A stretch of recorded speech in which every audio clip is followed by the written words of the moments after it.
Good morning, everybody. Good Monday morning. Folks, today you're going to want to join for this. We have three, I call them ex-influencers, but mainly investigative journalists with some incredible backgrounds and know into what the deep state is and how that all applies to what we're seeing today and what we've seen in the past administrations and the fight against the MAGA movement and Donald Trump. What's really at stake here? It's certainly an episode you're not going to want to miss. These guys are in the know. They know what's happening. You'll know them from X. We have did I just freeze, Jim? It's okay. Yeah, it's all right. It'll happen. We got storms running through the area. Ebadi, you'll see them scrolling across the bottom. Their X channels, Encrypted Lens, and Texas Patriot was supposed to join, but unfortunately he could not make it today because he was moving yesterday. So there was a lot going on in his life. But we'll have him back on. But stay tuned for that, Jim. We normally have a top 5 at the end of the show. We're not going to have time for that today. We're just going to move that to Wednesday. So we won't be doing that today. We really want to get into this deep state and everything that's going on there. So that is happening on another amazing and deep state episode of what, Jim? Live from the Patriot Prayer Network studios. It is 2 guys, 1 coup. Be right back.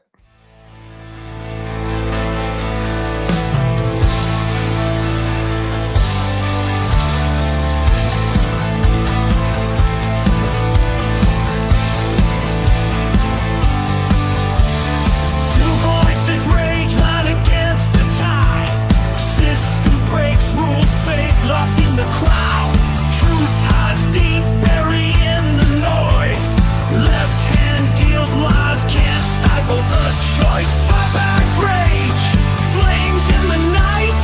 No more chains, break free from the fright. Eyes clear now, vision in the dark. We stand up, never bow to the mark. We are the storm, we are the fight. 2 guys, 1 coup, bringing light. No more lies, no more games. Stand tall in truth, break the chains. They spit and scream, push buttons in the dark. Yet we rise, never crumble in the park. Paint our faces with colors bright.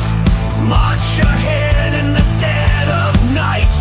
Shattered dreams won't silence us now.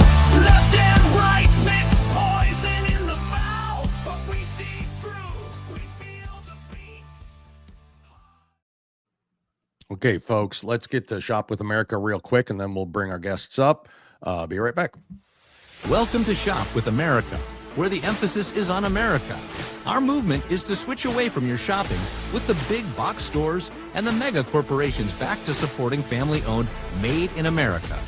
We've been giving these big box stores our money every day for years. But what's happened is they've forced many small businesses to shut down. We call this the illusion of choice. We see all these products in these stores, but in reality, it's only a few companies that control it all. There are thousands of lawsuits for health damage because they put profit over our people. But there is another choice. We found a better way. There's a family-owned American factory with product integrity and have always done things the right way for the right reasons. And this company outperforms the big box stores. That's due to their month-to-month shopping club. They make everyday consumer products that we all use and buy again and again, like toothpaste, shampoo, coffee, and organic beef. Go to shopwithamerica.us today.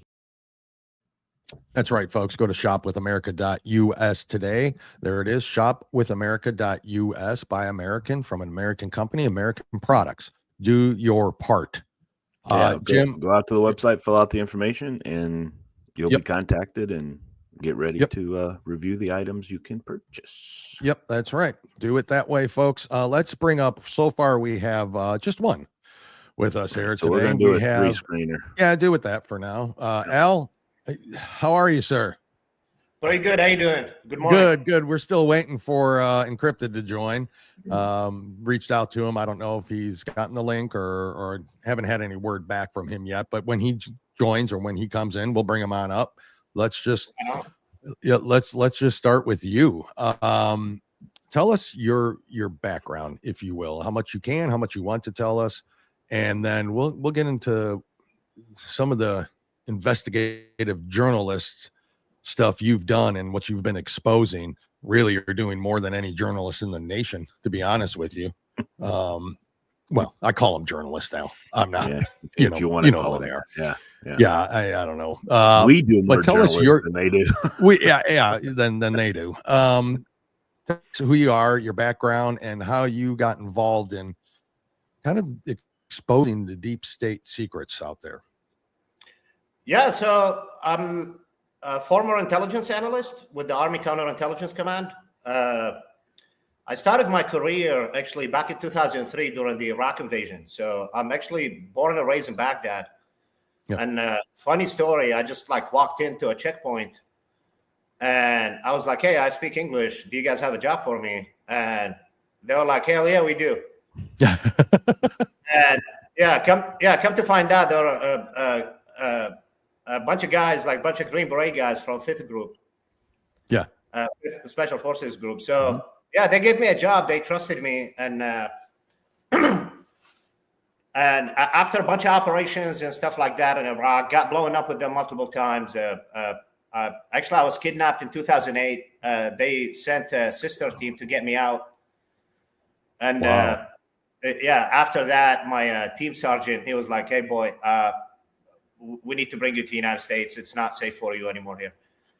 And came to the United States on an expedited citizenship process. It's called SIV, Special Immigration Visa, in 2010. And I immediately went back to do contracting with the U.S. government again. And ended up in Iraq, the final ISIS push during the ISIS operations and whatnot. Then I had an opportunity to go to Afghanistan. We did the Afghan Training Assist program. It was a complete failure from the get-go. It's a pretty funny process, actually. It don't seem like we do anything right, but it is what it is. Anyway, so I did that for a little bit. Came back. I moved from Tennessee to the Northern Virginia area, and I got an opportunity to accept a GG-13 position, GG-13 equivalent to GS-13, but the GG is designation for the intelligence community. And for those who doesn't know, the ranking for the government employee structure, it goes from 1 to 15. 15 is the highest you can get promoted to. Oh, wow. So I was on the 13th level. Yeah. And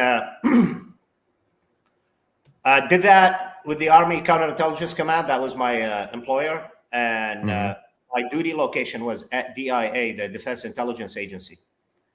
And we were doing basically counterintelligence operations for national critical infrastructure. And I can't get into anything beyond that. Understood. Yeah. And 2 weeks before the election, I got terminated. And it's because I was a very outspoken conservative guy. And they finally pulled the plug. I think they thought Kamala Harris was going to win. So they were like, let's get rid of the guy. Wow. He'll never be able to get a government job again or something. Yeah. Anyway, Donald Trump won. And I thought I had a pretty good chance to get a position with the new administration. I did it, honestly. I applied. I tried all the avenues I could. And they selected their people. And that's pretty much it. And then back in January, while I'm just looking for jobs, I'm still looking for jobs, to be honest with you. I was like, hey, you know what? Let me use my skill set to expose government spending, fraudulent spending. The two databases I use is the government spending database. One is the federal procurement database, and the other one, the USAspending.gov. Yeah. Both government official websites, so there's no spin to it. I just basically query stuff and try to find like alarming contracts and then try to read the description where the money is going to. And what I start finding out is millions and millions of dollars. It's going to BIPOC communities, Latinx, and it's like a bunch of racist contracts. Like every day something new. And I found a contract for $9 million for inflatables.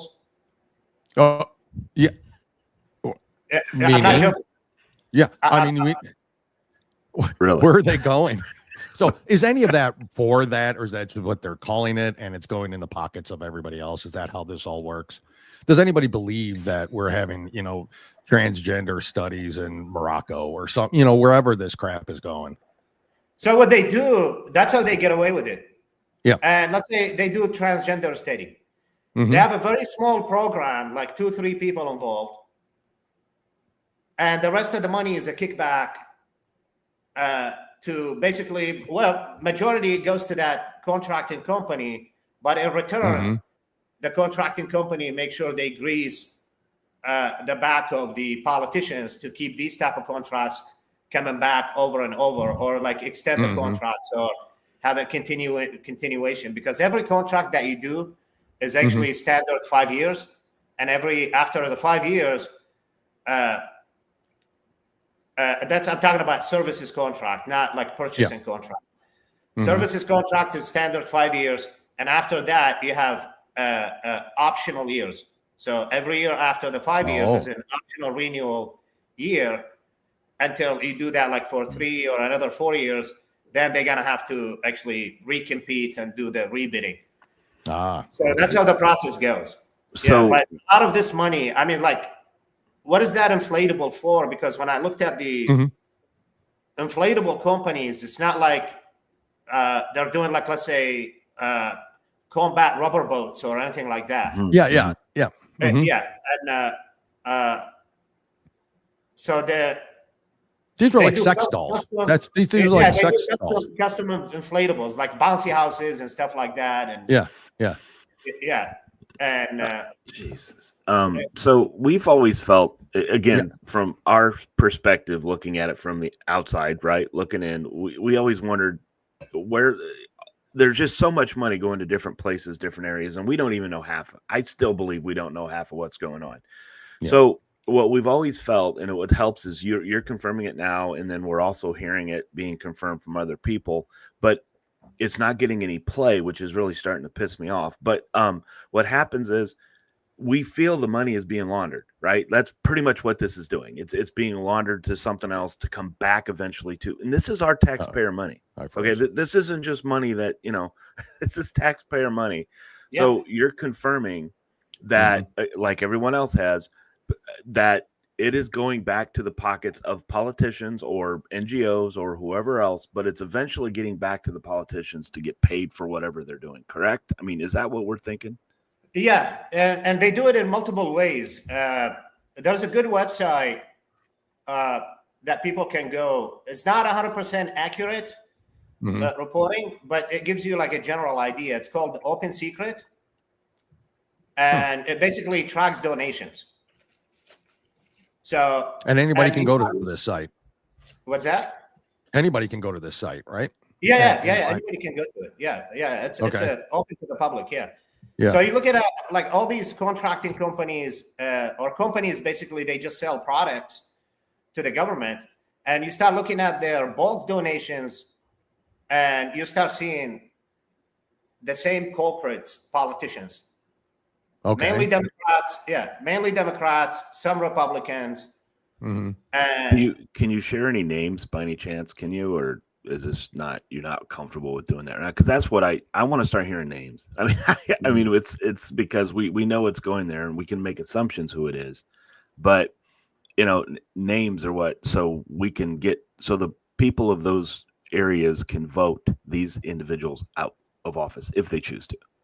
Yeah, I can share some names. Like some of the contracts, I forgot which company it was specifically, but they were donating back to like Adam Schiff, and same thing, and that doesn't surprise me. Waters, and I think I did a couple posts about some senators, Yeah. and where their donations coming from, and the basically the contract they're specifically influenced, because I was able to track down contract was specifically influenced by some senators like Van Hollen, Chris Murphy, Mhm. Kane in Virginia, Yep. Mazie Hirono in Hawaii, and I forgot the senator from New York, and Amy Klobuchar.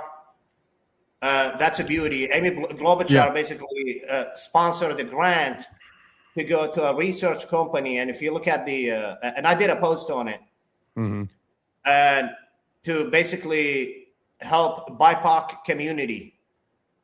And so the money basically funded racism itself. Wow. Yeah. And those like two contracts. Where does this money stem from? We've talked a lot about, okay, we can get into the whole BlackRock thing. There's a lot to digest on that. But where does this money come from?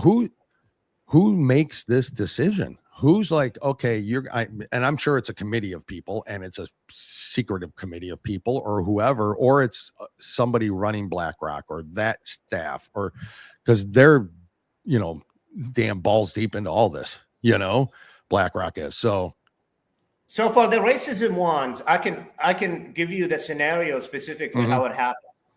So you got this, so you got, let's say, company A, they have a lobbyist in Washington, D.C.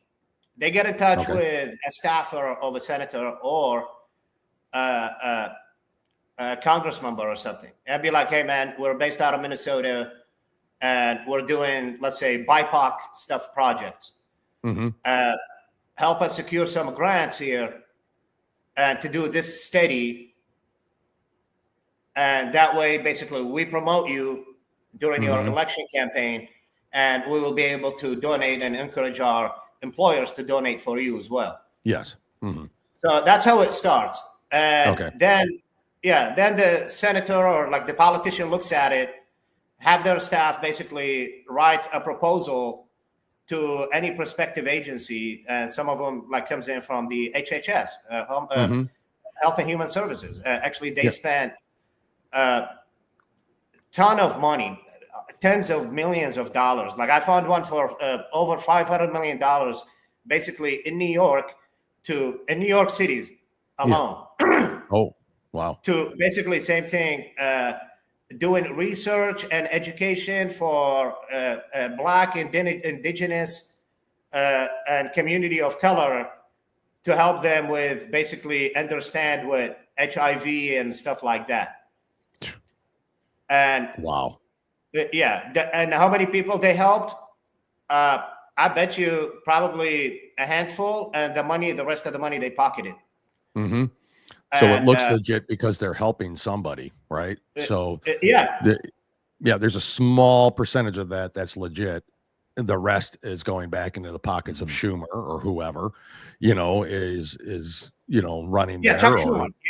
Chuck Schumer specifically sponsored that one, the $502 million, I think, in New York, and I did make a post on it, and it's blatant. It was like this proposal based on Senator Schumer request, and lays out the detail for the proposal and the racism, and basically, so he can go back and be like, hey, I helped indigenous or community of colors and stuff like that, and it's basically virtue signaling.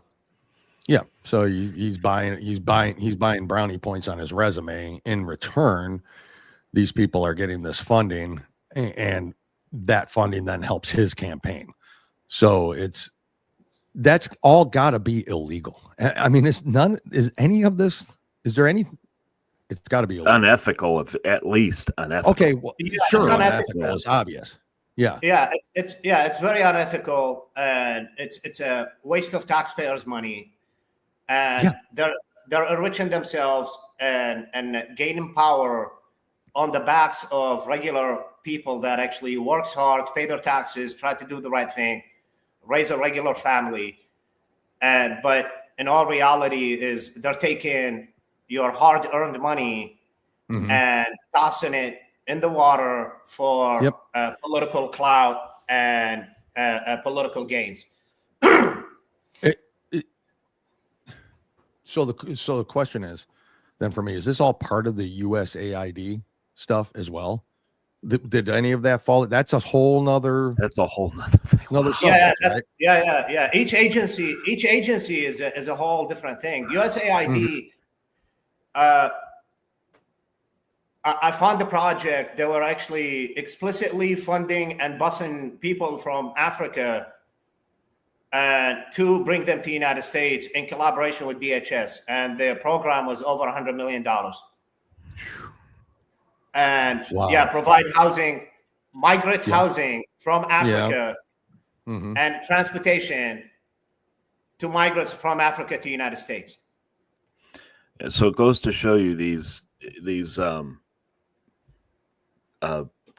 group of people that got together this past weekend on Saturday, right? To test President Trump, right? None of them were paid though. So it looks like those signs were awfully familiar. But anyway, but the point is, this is what the left right now, and actually some of the rhinos are doing. This is why they're fighting, correct? I mean, this is why they're fighting so hard to get Trump out of there, because they're losing their money train.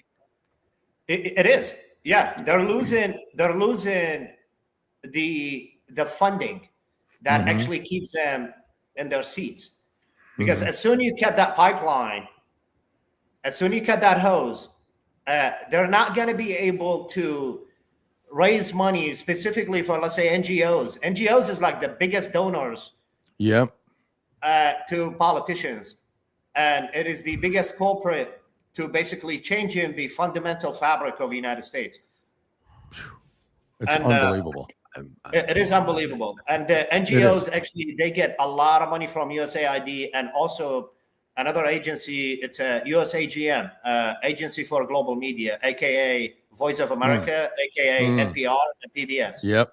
I found the project. This is pretty wild. It was $750,000.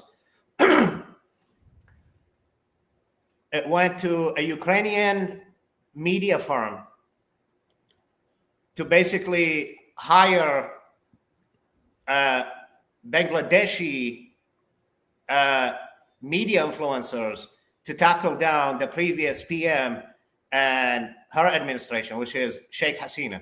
So literally they used Voice of America, used a Ukrainian firm to go to Bangladesh to hire basically influencers to overtake and overthrow Sheikh Hasina's prime minister. And they were successful. Yeah. Sheikh Hasina's out of power. This is incredible. And all because, people can go back to my timeline on X. Yes.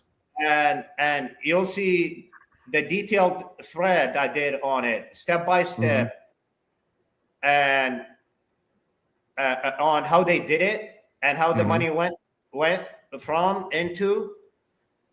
And and I think it's the label is like the monster you never heard of. I think that was like the title of the thread.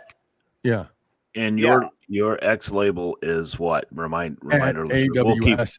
AWSALEBADI. So it's scrolling across the bottom there, and of course we'll promote it. But yeah, if you haven't gone to his X, I don't know what you're waiting for. Between yours and Encrypted, and both of you then supplying, Texas Patriot with a lot of the information as well. He shares it all over his. So between one of the three, but you specifically, the information that you're posting out there, I think somebody made a comment here on the site. And we got a lot of comments, but somebody made a comment that we certainly hope that you don't suicide yourself after all of this, because and then we've got another one too, and we do understand, Truthful Troll. We do understand that the people on the right, I did mention rhinos and stuff like that. They're involved in this too. It's not just Democrats. We do. It's just, they're the biggest ones that we've seen so far. And Jim Cornyn is extremely corrupt. Oh, of course Cornyn is. That's why he's going to be primaried. you know. Yeah, I'm working on an expose on him. Mm-hmm. And the grants he sponsored, but I'm just waiting for the right time. Sometimes it's all about the stuff I put. If it's not politically convenient for people to actually, if it's not the right time on the overall event, it actually does not get that much publicity. Yep, correct. So, so I'm trying to do posts. Like I have stuff. I'm just waiting for the right moment to actually post it. So to basically to beat the algorithm, so more people on X can see it. Yep. I don't know how you beat the algorithm, but let us know. I mean, I'm trying, brother. It's hard. Trying. Well, we need more people because the only ones that can change this are us to vote. I get it. We vote people out. You could just have worse people going in. We know that. It's just one of the things that we have to deal with. But that's why it's so important to push these guys to get term limits. There should be term limits. We should not have 40-year veterans in the Senate or the House. No. It should never happen. We have a major issue. We have a major issue on the Congress side. Yeah. And it is the 2-year limit they have, and they have to run for office again. Yep. Actually, if you ask me, 2 years is not enough. It's a very so I agree with that too. Yep. Yeah, and because they got to do work for 1 year, and then they got to campaign for a year, and the next year they got to campaign, and they are going to do very little at Congress, so they cannot legislate. So that's what's going on. And I think it would be agree with that. Term limits and a lengthier time for the House, or something like that. I do agree with that. Yeah, maybe everything matches the president. Maybe 4 years. That would be and they can run for re-election again. That way, actually gives them an ample time to understand the process, because the process at Congress, a lot of these Congress members actually, their staffers actually do most of the work. Actually, 99% of the work their staffers does for them. That makes sense. Oh, yeah. Yeah, and those staffers been in there for a long time. They know all the tweaks, policies, all that stuff, and they influence the Congress members' decisions on legislations. That's why you see a lot of Republicans, they kind of like switch sides or vote with the other side. I know. Yeah, correct. Yeah, why? Because they're getting influenced by their staffers. Yep. They're Guys, the ones. You got to bug out, Jim. But you're staying. You and I'll stay. I don't know what happened to Encrypted. You can yell at him later, Al, for us if you want. He may not have got the link. Right. The link might not be working for him. We'll look forward to Jim, we'll talk to you soon. Yeah, we're talking to you, Jim. Yeah. All right. Talk to you soon. I'm going to bring us up now. There we go. That looks better, anyways. Now that Jim's out of the picture, doesn't it? Anyways, thank you, Jim. I appreciate it. Al, I'm going to go to another sponsor real quick. Stay there. We got to get into, I really want to get into BlackRock and how maybe that the connection, and maybe there's nothing really new, but I want your opinion on it and that connection to the Butler, Pennsylvania shooter, the assassination attempt on President Trump. And then we've got more to talk about. So stay right there. And everyone, we will be right back after this message from Grit Gear and Lock and Load. Grit is defined as firmness of character, unyielding courage in the face of hardship or danger. At Grit Gear Apparel, we honor all military, police, fire, public service, and patriotic Americans, both men and women regardless of color, creed, or religion. Our brand represents the love and freedom for our country, the heroism of all our men and women, and the principles of what this wonderful country was built on. Our goal is to regenerate the sense of patriotism and to spark the American pride within us, to stand together in the toughest times and become victorious, to preserve all our freedoms, to honor our flag, and to respect the men and women who have fought and died for us to have these freedoms. Wear our brand with pride, with a sense of patriotism, and as a statement for the love of our country. Whether you're military, public official, or civilian, our brand is for you. Together we stand as Americans. We do stand as Americans. Yes, that's lockandloadcoffee.com. And we also have gritgearapparel.com. Use coupon code 2 guys, get 10% off your entire order. Al, thank you for staying with us here on that. Let's get into the whole BlackRock situation. You gave us some figures when we talked the other day on their overall financial impact and what they're worth, or what they're responsible for, I guess, worldwide, right? Yeah, start with that, because that's astonishing. And people won't even be able to fathom this amount of money. But what are they worth? Yeah, they're over $11 trillion as Trillion. Sitting. Yeah, T with the people.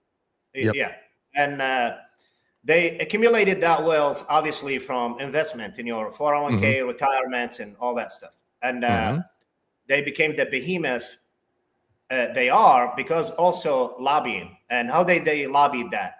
They lobbied that through unions and through other investment companies and through politicians as well. Yeah. So and they were able to change some laws that allowed state and federal employees to have their investment locked down with BlackRock. So BlackRock basically controls the majority of the thrift saving plan for the federal employees. Wow. Yeah, and that's what it's called, TSP. And it's equivalent to 401k. Yeah. And but it's for federal employees. And and they did the same thing on the state level employees as well through their retirement plans as well. So they hold the majority of that. And when you hold everybody from the neck, and because that's everybody's retirement, and and these guys basically bag. So now we're trying to dissolve it.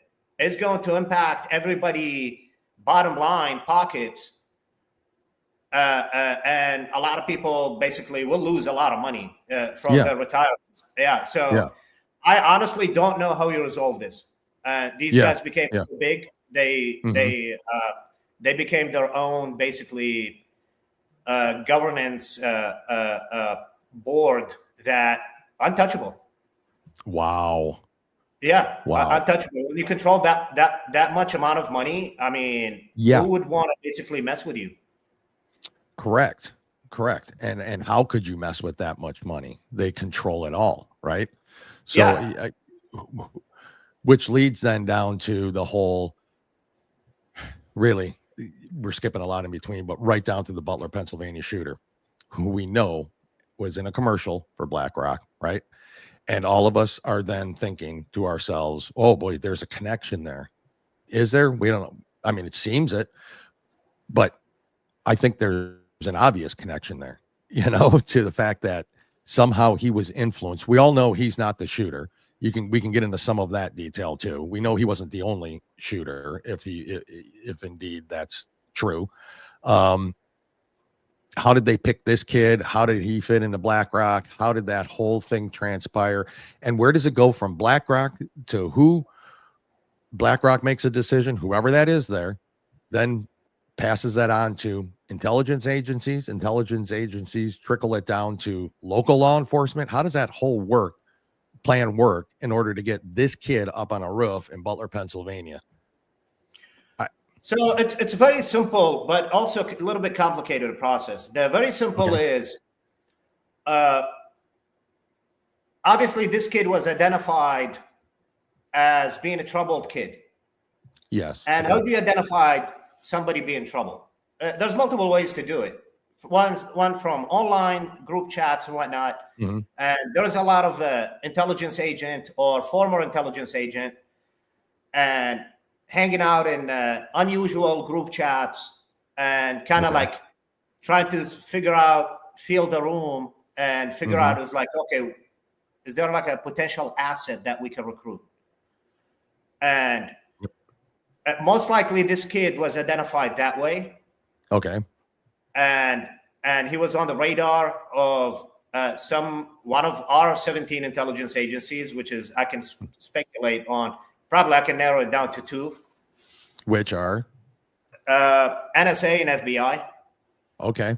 NSA. Yeah. That was I Yeah. figured FBI, but NSA. Okay. Mhm. Yeah, NSA is the premier agency that actually can infiltrate your communication, and in collaboration, they collaborate with FBI a lot, because if FBI want to basically get a warrant to wiretap somebody wirelessly and whatnot, they have to send that RFI. RFI's request for information for those. Wow. Yeah, to NSA, Okay. and NSA, based on the judge order, blah blah blah, they got, or the warrant, they oblige basically. hmm Yeah, so probably the communication infiltration happened through NSA, passed down to Okay. FBI, and FBI agents basically start grooming or handling this kid. And Mhm. if there is actual connection there, Yeah. I cannot confirm 100%, but you can only speculate, because the event is pretty obvious. hmm Yeah, there's no way in hell that a kid gets that close on a rooftop to a presidential candidate and a former president at the time, with a long rifle, and cops and Secret Service are all over the place. Correct. And the other suspicious thing is, we know for a fact that he had multiple encrypted apps on his phone, and that's not us speculating. FBI actually confirmed that. They just said we cannot crack it. I mean, that's a horseshit. Yeah. Okay. We all thought it was horseshit, but yeah. Yeah, you can do the capabilities that we have from Celex. Celex is cell phone exploitation. Okay. Yeah, it's tremendous. There's nothing out there we cannot get into. I can confirm that. Beyond that, I'm not going to tell you how we do it. That's fine. Yeah, but yeah, they have this communication. They got every text message, and so it's just a matter of time. Or I don't know, did they get rid of it? Since we got the new administration right now, Dan Bongino and Cash Patel in there, and that's something needs to be looked into. Yep. And the connection you're talking about. Yeah. Who had the biggest or the biggest beneficiary of that particular operation happen? One of them is Ukraine. Okay. Tell us how that can. Yes. Go ahead. That's interesting. Yeah. One of them is Ukraine, and you mentioned BlackRock, and the kid was on a BlackRock commercial and whatnot. Okay. A lot of people don't understand BlackRock. When the Ukraine-Russia war started, BlackRock basically cut a deal with the Ukrainian government to purchase over 55% of their farmland. And also investment and their real estate properties, whether private or commercial. Yeah. So, like basically dragging the war as long as possible, it's beneficiary for multiple reasons. One, BlackRock can still basically buy properties dirt cheap. And they know after the war, it's going to be a mass reconstruction effort, and they can sell whatever properties they bought 3 times, 4 times full. Massive margins. Yes. A massive margin. You're talking about billions and billions of dollars. Wow. Yeah. And because of the rhetoric of Donald Trump, and basically it's like, hey, I'm going to end the war day one, blah, blah, blah. And it was basically for their interest into getting him out of the picture. Was mainly Ukraine, right? Mainly Ukraine was the reason they needed Donald Trump out. Ukraine and the politicians are invested in Ukraine as well, because they get a lot of kickback. So the banking system in Ukraine is extremely corrupt, and it's the easiest banking system in the world that you can actually money wash or money launder through NGOs.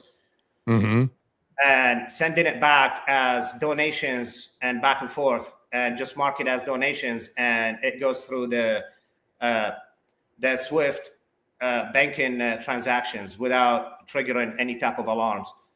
Wow. Yeah, and so that's And the how, same would apply then. The same would apply then when you're talking about the Butler, Pennsylvania shooter, which we know there was more than one shooter, right? I mean, can we 100% say that there was somebody on that water tower? Yeah, Okay. I cannot. I can confirm if there's somebody in the water tower, Mhm. that projectile did not come from the water tower. Okay. It's just the trajectory from, like, the forensic is very clear. Yeah. Okay. Yeah, it was that kid who shot at Donald Trump. Mhm. But yeah, was there somebody at the water tower? Mhm. And possible. I mean, if Mhm. I was a Secret Service agent, like, it's not rocket science. That is like, Correct. yeah, that's like the best sniper nest that you can set up. Yeah, it's already there. You know, Yeah. right. Yep. Right on location for you. Yep. Huh. Wow. Yeah. Did they have an actual Secret Service or even local police sniper in there? I don't know. Based on what they said, they didn't have anybody. Did they have a second shooter over there? I don't know. Could be. Yep. Could be. So that shot that hit President Trump in the air came from that kid. From that kid, Right? yeah. Oh, Yep. Wow. Any firearms training with this kid? Has there been any knowledge or background or been any traceability to see if he's had any of that? He did. Okay. There's reports already been confirmed. He was going to a local Mhm. shooting range, Mhm. and happens to be some DHS and police officers also do their trainings over there. Okay. That's where Yeah. he was going. But yeah, that's where he was going. And He had to know he was going to get killed, right? Like, I mean, this kid had to know that this was going to be the end of his life. Or was he that I don't want to say ignorant in a way, but that was he probably told, you're going to be protected, your safety's going to be protected, we've got you. Whatever it is they tell somebody who's easily influenced, like this kid had to have been, right? I feel that's how they did it. Yeah, if you want to recruit somebody, you're not going to tell them, it's like, hey, you're going to die, dude. I know. Yeah. I mean, how stupid you got to be to think that you're not, though. I mean, that's what I'm saying. I guess there's enough of those people out there that really believe what somebody's telling them, right? Like that. Oh yeah, I mean, you can groom people easily. It's. I mean, look at the people are actually went out to protest on Saturday, hands off, whatever. Yeah, it's ironic, hands off, and they can't keep their hands off of people. I know. It was an ironic scene out there. That was unbelievable. It's like, imagine we have that many dumb people walking around, and it's really easy to brainwash somebody. It's actually and pay somebody who has nothing, and you're going to say, I'm going to give you $1,200 for the weekend here or this day to sit there, which then that money's got to come from Soros, BlackRock. That kind of money is, that's a lot of cash they're generating for this. Can I say that every one of those people are paid? No, because there's just the ignorant, stupid people who just believe what they're seeing on CNN or MSNBC or whatever, and they're just out participating in it. But I'd say with the buses that were being brought in, with all that, these are paid actors, basically. 100%. Yeah. Okay. 100%. There's a long secret in Washington, D.C. And I know that for a fact because obviously through my previous work. Every time they bus in people, they call them troublemakers. Okay. And so Indivisible, like the ones they've been organizing a lot. This organization has actually been out there for a while. Wow. They're not new. So every time they bus in people in opposition of a Republican bill or on anything, and you see them like in front of the Supreme Court or in front of the Capitol, and get into scuffles with cops, and it happens a lot. They get paid anywhere between $20 to $1,000. $20 being basically, hey, just show up, we'll bus you in, we got water, blah blah, snacks, and it can go all the way up depending on how much they want them to do. It's like, hey, I want you to throw like water bottles on cops and stuff like that. Yeah, and depending on how much you get roughed up, that's how much you're gonna get paid. And don't worry about actually going to jail, because we'll bail you out. We'll bail you out, right? Yep. And they do. And they, you're right. If they go at all, they get bailed out.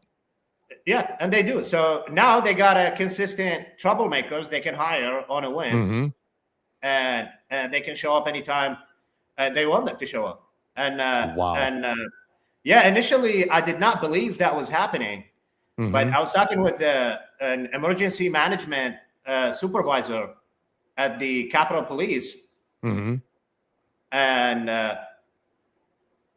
I was like, it's funny the way I actually came across him, because Washington, D.C. area is pretty expensive. So I had a weekend side gig as a security. And I was doing security on the weekend at the Thurgood Marshall building, which is the offices of the federal courts. It's right across the street from the Capitol. Yep. And so a lot of Capitol Police,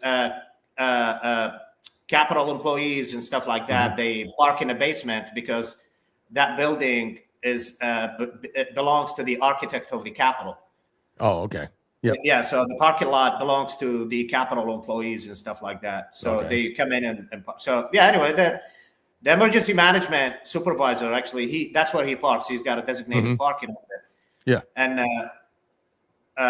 I see him every weekend on the weekends when I'm on my shift. And we got to know him, just chit chat, passing by and stuff like that. And I was like, "Hey, what's going on this weekend?" I was like, "Man, another one of these stupid protests." And I was like, "Oh, what's going on?" And I forgot exactly what it was, but it was back in 2019. And I was like, "Hey," but I was like, how does this works? Then he basically taught me the entire process. So apparently Indivisible or whatever NGOs that busting in these people, they actually coordinate with Capitol Police and be like, "Hey, we got this many people showing up.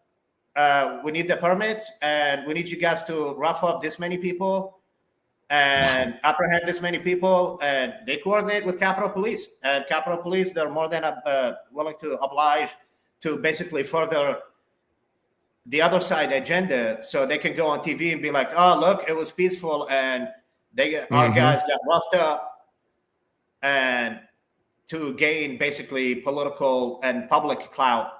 And they will be playing the same images on MSNBC and CNN over and over again. Are Capitol Police getting a kickback on any of this? Honestly, I cannot confirm 100%. But the Capitol Police is an independent organization. It is. And they're accountable to nobody. Like literally, a Capitol Police can get a DUI,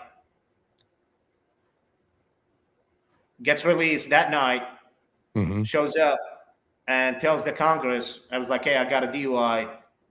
However, I know some dirt on you. If you get me fired." There you go. Yeah.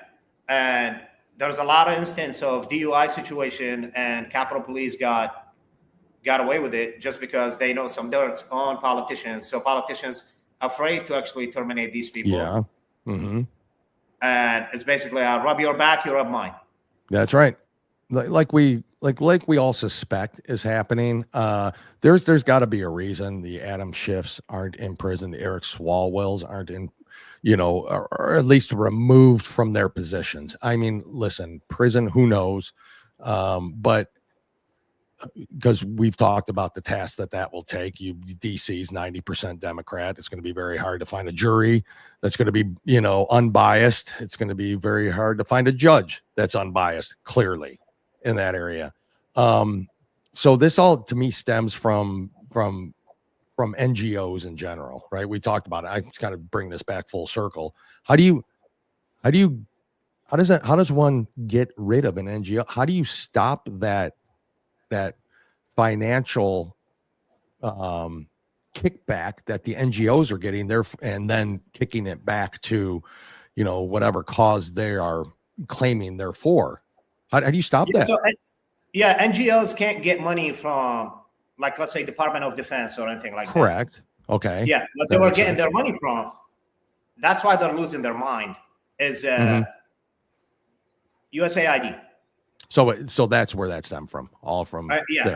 Yeah. Okay. Because USAID do humanitarian projects, or they label it humanitarian projects, and that's what qualifies 501c3s and 501c4s, the nonprofit organization, to basically pull money out of that bucket and do their pet projects overseas or even in the United States. It's basically USAID money going to NGOs, to nonprofit organizations.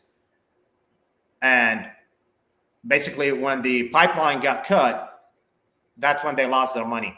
If Donald Trump and the current admin stay steadfast and completely eliminate USAID and stop the money flow, these people will go broke, because they cannot get enough donations to sustain what they've been doing financially. Yeah. Has that stopped to this point with all the fraud that's been found with USAID? Has the money train stopped? Do we know? Or is there any way to confirm it? There's a lot of contracts actually been cut. Okay. And a lot of funding's been cut. I can confirm that, because actually when Doge actually say it was like, hey, we cut this, we cut that, I can go back to the same database and look to validate. And so there's a lot of fundings, a lot of grants are actually been terminated. It's a matter of time right now to exhaust the current money that they have, and that's why they're heavily funding these protests. Hopefully, it's basically putting a dog in a corner and lashing out, and the dogs start lashing out, and that's their basically last stand. And if we steadfast and keep doing what we're doing, the money is going to end. They are not going to be able to basically support these type of so-called protests, organized protests, and keep paying for all the services they're doing. And the other thing, if Congress actually has the spine, eliminate all 501cs and basically eliminate the tax exemption for them. Okay. And if we do that, and I mean, basically they got to be paying taxes. Yeah. And that will be a good wake-up call for them as well. Yeah. I mean, how does that though then affect truly legitimate 501, whether it's C3 or 4? I mean, how do you? None of them are legitimate. Like you guys have no idea the Christian church, what they've been doing from also USAID money, because what they were doing is they were actually funneling people, illegals, from across the globe. I might have froze. Give me a minute. Sorry, Al. Looks like my internet went shoddy there for a minute. Go ahead. I'm sorry. Yeah. So the churches are also tax exemption, right? It's 501c. Yes. And what they've been doing is basically been collaborating with the government to get grants and be like, hey, we're helping this many migrants and whatnot, or this many people. So basically they start busing people from other countries. They bring them to the United States.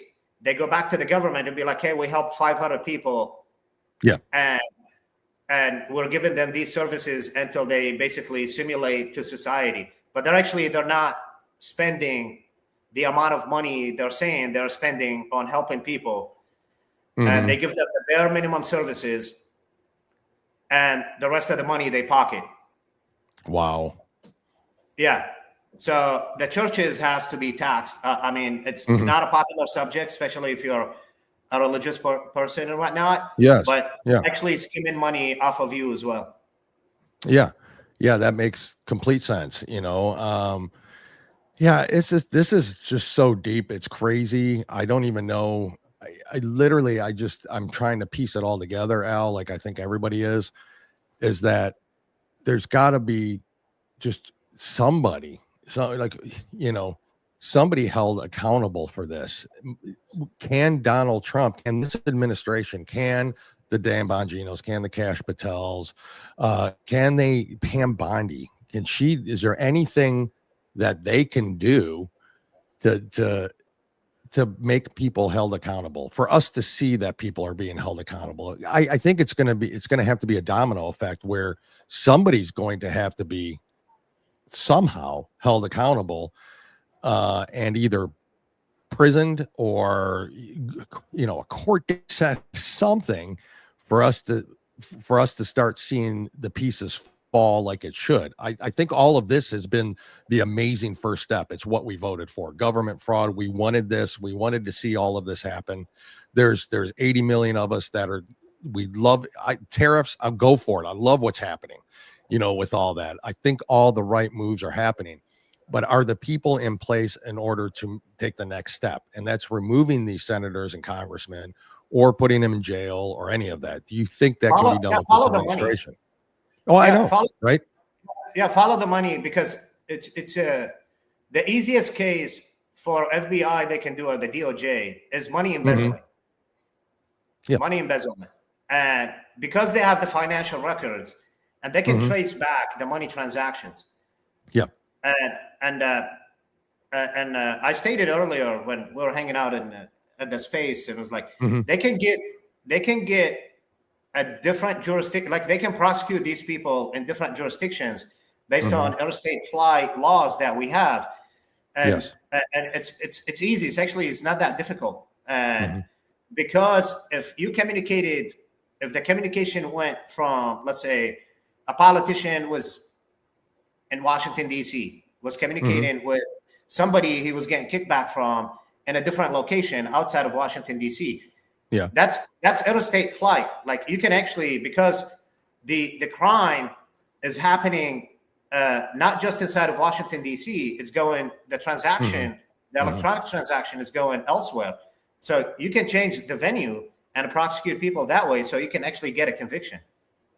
We have, but that evidence is out there. Eric Swalwell, Adam Schiff, that evidence is physically out there. What's the holdup, do you think? And we kind of talked about this briefly too before you came on, but what's the actual holdup and your thought process on why? Yeah. So the standard procedure to get a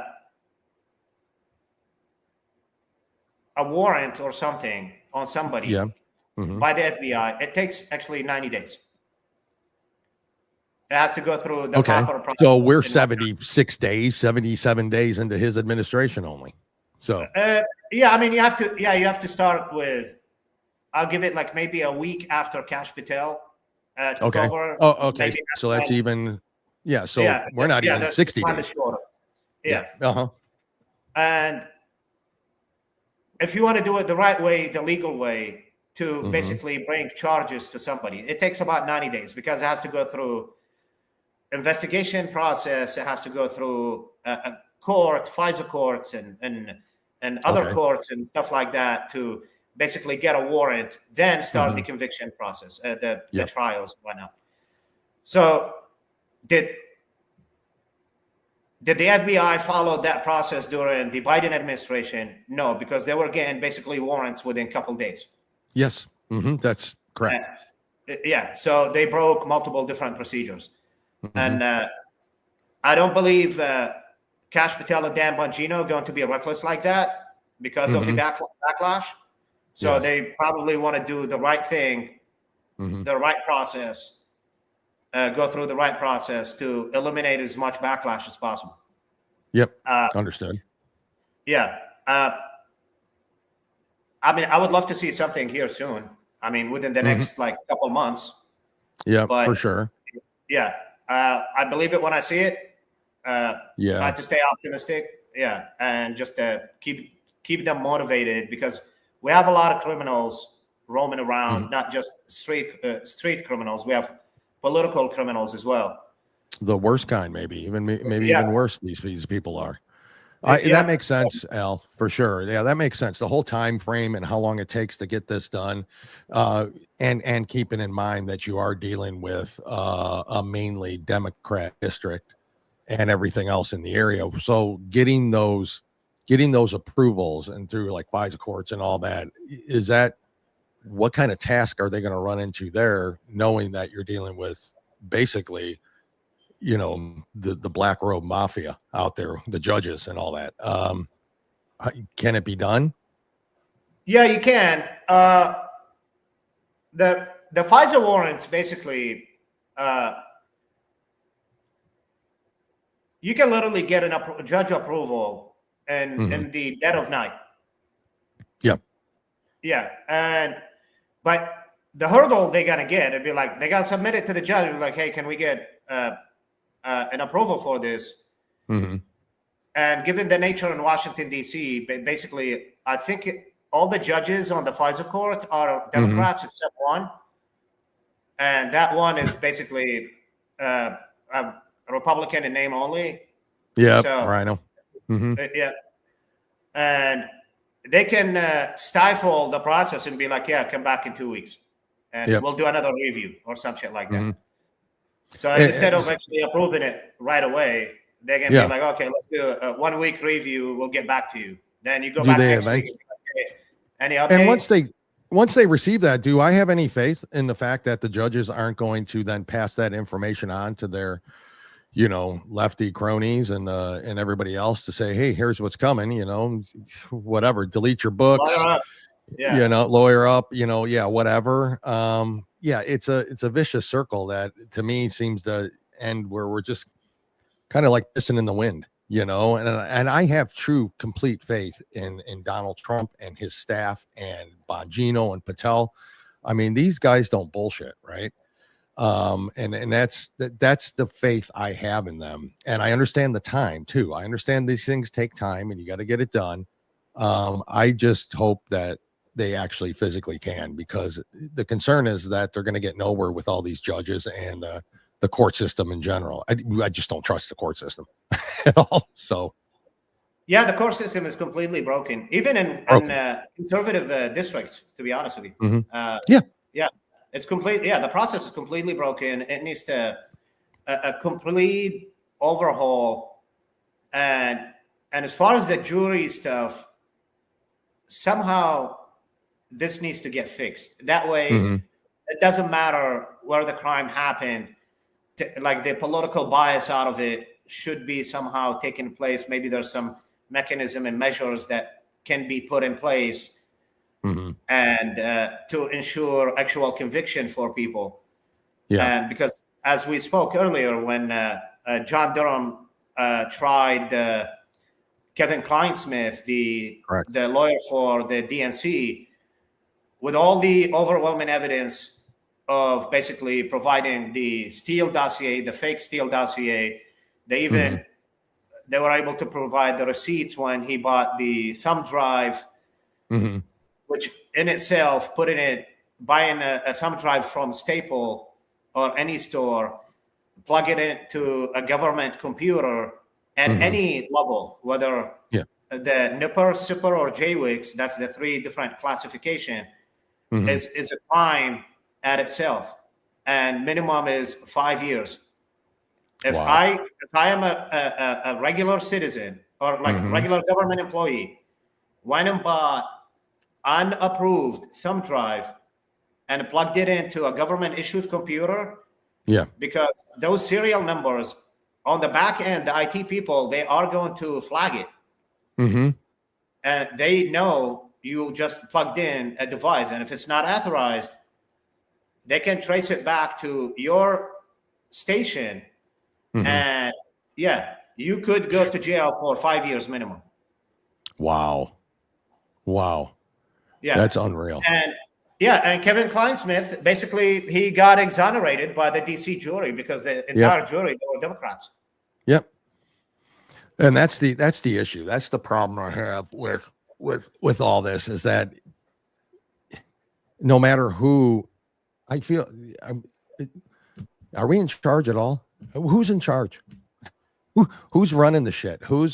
It's the money is so involved. The intelligence agencies have been so deep into it, and without Donald Trump, this exposure would never be out there.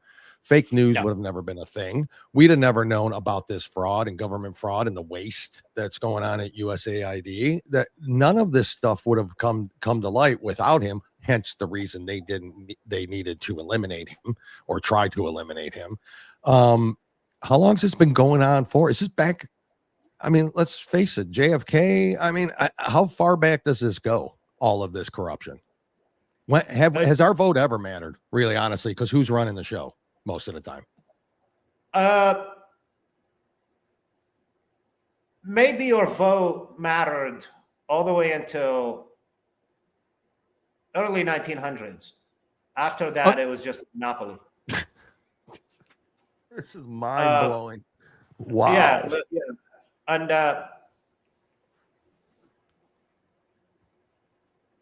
the creation of the banking system or the Federal Reserve and the introduction of taxes, that did not stem out of nowhere. Yeah, because they needed to figure out a legitimate way to basically enrich themselves, and that's what they did. Okay. And I believe the beginning of the deep corruption. I'm not saying prior to that there were no corruption.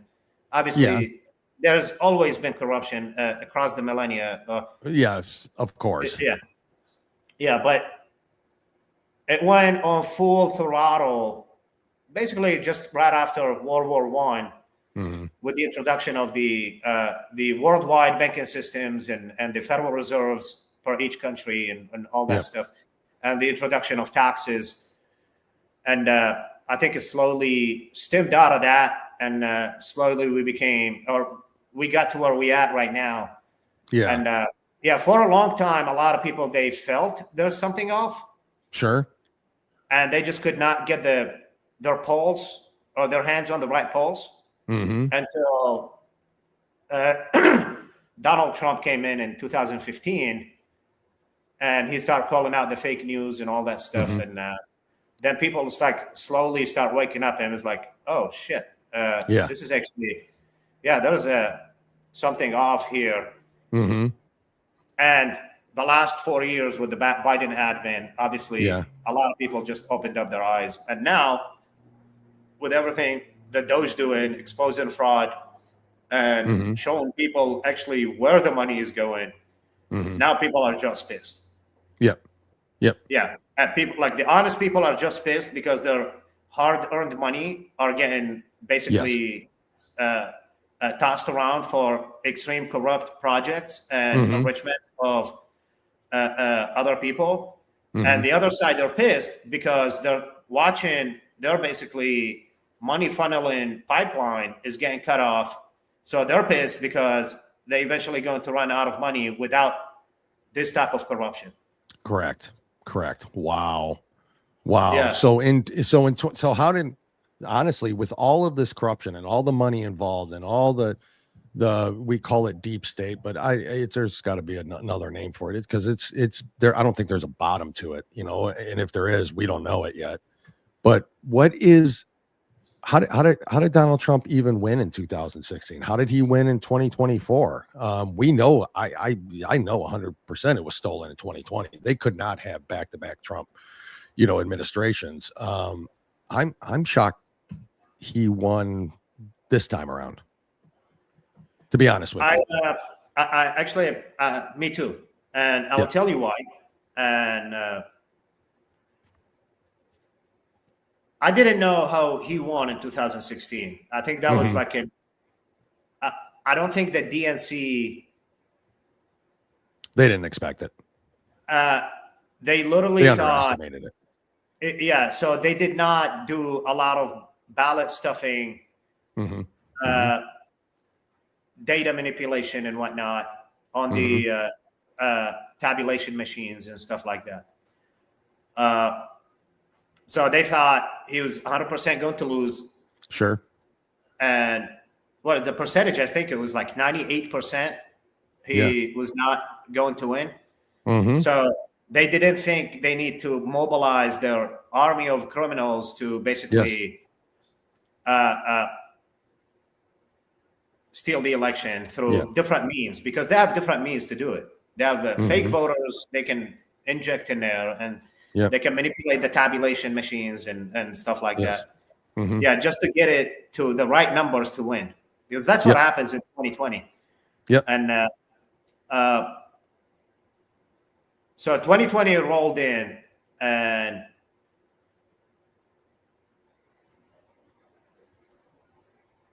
I have direct evidence with screenshots that the Dominion machine was hacked or manipulated at the least, because at the time they were using a cloud system. When they told you these machines are not connected, that's bullshit. To the internet, that's bullshit. They used at the time they used the SolarWind cloud software or operation or systems. Yeah. And the Dominion machine actually tabulations, they were sitting on the SolarWind cloud, and SolarWind were hacked since early May of 2020. And we did not find out about it until November 25th, 2020. Wow. And when we found out about it, Dominion immediately dropped their cloud services from SolarWind, and they start using different services. Oh, man. Yeah. And that report did not make it to the administration. Yep. Wow. Who stopped that from happening? Do we know? It was senior executives at a couple agencies. Okay. Yeah. I think we. And those are not. Yeah, I know two names exactly. Yeah. And you can name them or not name them, but I don't think you will. Yeah. Okay. Okay. Yeah, because the reason they didn't do it, because they know they were going to get retaliated against. Mm-hmm. Yeah, okay. And they knew exactly what was going to happen. And after that, they actually resigned from their positions. Wow. Yeah. Holy smokes. So what happened in 2024 then? How did it, too big to rig is what the comments are. That's what we all said. Too big to rig. We came out in numbers, but again, it was still shy of the number Biden got, in 2020, 81 million, which we knew was bullshit. But what happened this time around that made it different? I can assure you that Donald Trump probably got close to 90 million votes. Wow. Yeah, this time around. And they counted, they just could not basically flip that many more votes, because it's just obvious at this point. Mm-hmm. Yeah. Yeah. And it is the too big to rig. Yeah. The too big to rig is a very simple phrase, but on the back end mechanism of it, you can't just flip when he got 78 million votes. After like just over 78 million votes. Mm-hmm. You're looking at between physical ballots been destroyed and vote flipping on the back end. They got rid of probably 12 million votes, and they just cannot get rid of. They couldn't more justify it. It's just it is pretty obvious. I do think the Justice Department at some point going to go after election officials, because if you dig deep enough, you will find a lot of people from certain colors that actually runs elections and run basically like a county supervisors supervisors and whatnot, counting votes and stuff like that. Extremely corrupt, and they've been injecting fake ballots and getting rid of actual legitimate votes. Mm-hmm. And they've been getting away with it because they are a certain race, and somebody can only speculate. And those people, they've been getting away with a lot. And it's time to get people held accountable. It doesn't matter what race, color, religion, or creed. Correct. Yeah. If you defrauded the government and the American people, you should be held accountable to the fullest extent of the law. And you feel that will happen? I do feel like there's some scalps will be taken. Yeah. Wow.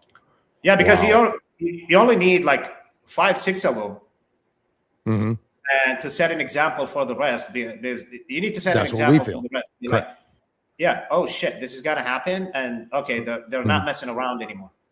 So they're able to prosecute or whatever. They accomplished that end of it. Yeah, that will course correct a lot of this. Hence why I want to see Adam Schiff removed and put in prison. Oh my God. I will sacrifice 3 goats if that happens.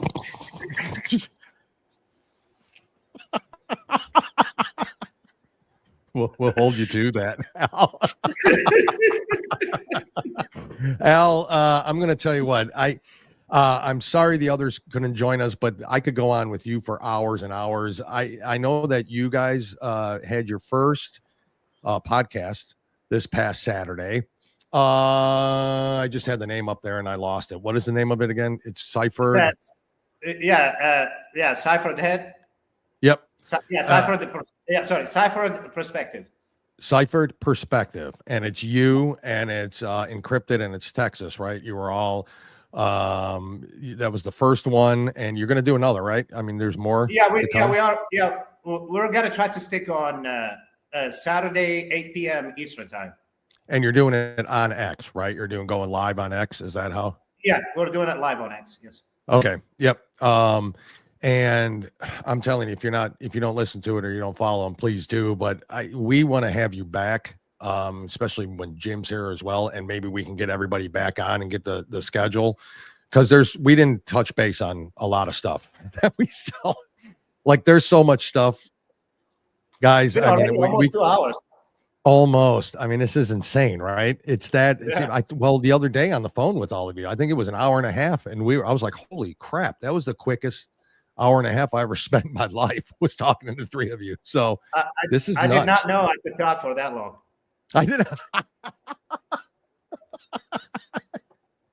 Yeah, I mean, when you have a lot to say and you have the background you do and you know what's going on out there, it's probably easier than you think. Time flies.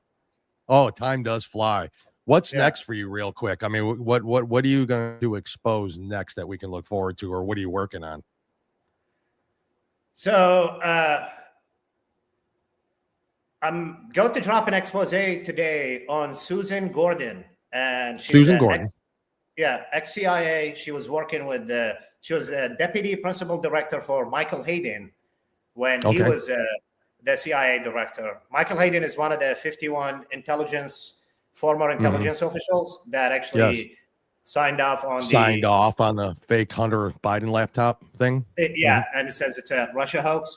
I did an expose on him actually, and it went crazy. He's got like over 250,000 views on X. And so I'm doing an expose on her. I'm gonna try to get it out today. Are you? Okay.